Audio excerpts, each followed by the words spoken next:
नमस्कार साथियों, मैं Santosh Kumar Sinha, retired PG lecturer history, speaking on Samvidhan Divas. आज कॉन्स्टिट्यूशन डे और संविधान दिवस है। It is also known as national law day, as celebrated in India on 26 November every year to commemorate the adoption of the Constitution of India. On 26 November 1949, the Constituent Assembly of India adopted to the Constitution of India and it came into effect on 26 January 1950.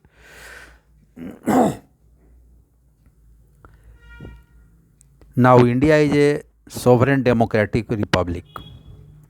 Sovereign democratic republic means the head of the state would be elected. The main aim of the Constitution of India is social justice, liberty, equality, fraternity,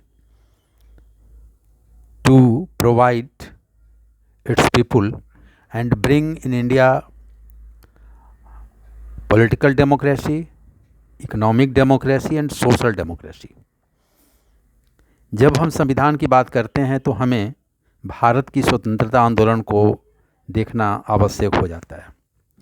स्वतंत्रता आंदोलन के दौरान सबके विचार, सबके ज़रूरत और सबको समान अधिकार कैसे मिले, इस पर काफ़ी विचार विमर्श हुआ।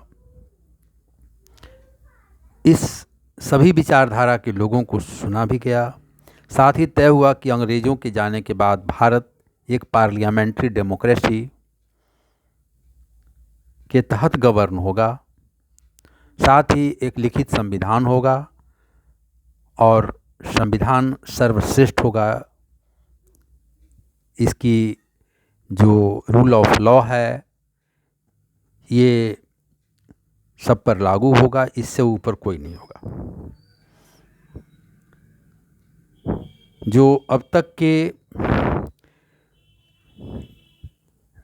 जितने भी गवर्नमेंट के तरीके हैं उसमें डेमोक्रेसी को सर्वश्रेष्ठ माना जाता है। स्वतंत्रता आंदोलन के बड़े नेताओं में महात्मा गांधी, जवाहरलाल नेहरू, सरदार पटेल, बी आर अम्बेडकर और भी हजारों हजार लोग थे जो बड़े ही ओपन माइंडेड लोग थे। ये लोग अपनी कमी या क्रिटिसिज्म जो भी बताई जाती थी उसे सहर्ष स्वीकार करते थे। यही महानता के लक्षण भी है। महान लोग सबकी सुनते हैं, अपनी क्रिटिसिज्म भी सुनते हैं और उसको करेक्शन करके समाज को आगे लेके चलते हैं। स्वतंत्रता आंदोलन सिर्फ एक राजनीतिक आंदोलन नहीं था, बल्कि भारत के स्वतंत्रता आंदोलन में सामाजिक सुधार, औद्योगिक विकास, शिक्षा का प्रचार, सोशल इविल्स के खिलाफ आवाज़ इत्यादि सब कुछ था।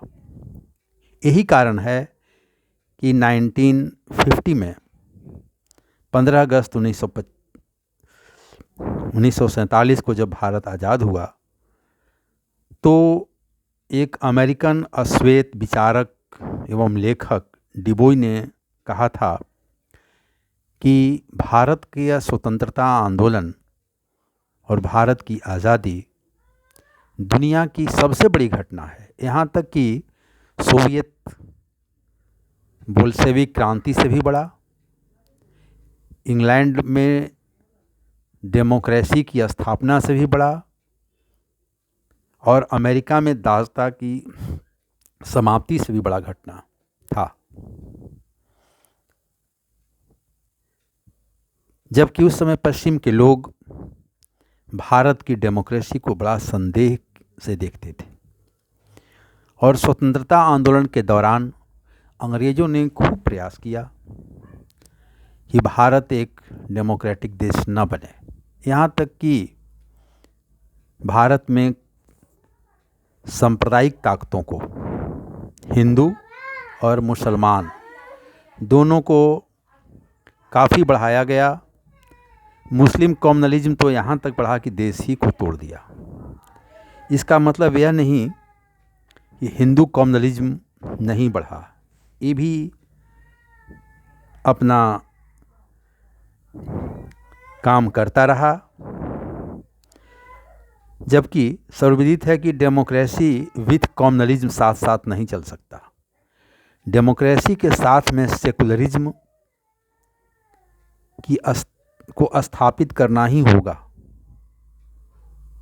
कोई भी विकसित देश, कोई भी डेमोक्रेटिक कंट्री ऐसा नहीं है जहाँ सेकुलरिज्म नहीं है। जहाँ तक आज का भारत है, इसमें प्रेस की पूर्ण आज़ादी, निष्पक्ष पुलिस व्यवस्था, ऑटोनोमस न्यायपालिका, ऑटोनोमस इलेक्शन कमीशन एवं सामान्य प्रशासन जैसे डेमोक्रेटिक इंस्टीट्यूशन को संविधान दिवस पर